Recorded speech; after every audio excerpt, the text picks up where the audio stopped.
Żewġ żgħażagħ Maltin kisbu l-unuri fl-arti marzjali barra minn xtutna, partikolarment fl-Amerika.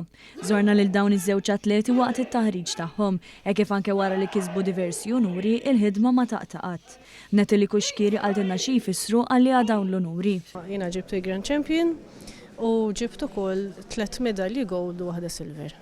Ġifieri it's a big achievement ta' klab tagħna għax biex ġibna riżultat bħal da komparat ma' in a worldwide environment, it was a very nice achievement. Tal-istess sentiment kien Tristan Buzutti li wkoll ikkompeta f'din il-kompetizzjoni prestiġjuża.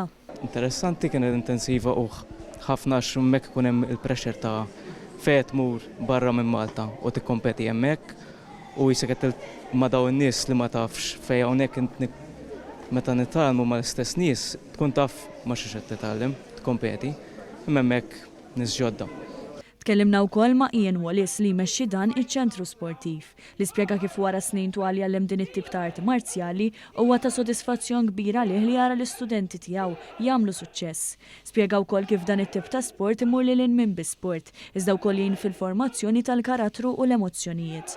Sitt jgħid li huwa jiffoka ħidmietu sabiex joħloq ambjent mingħajr ibbuljar.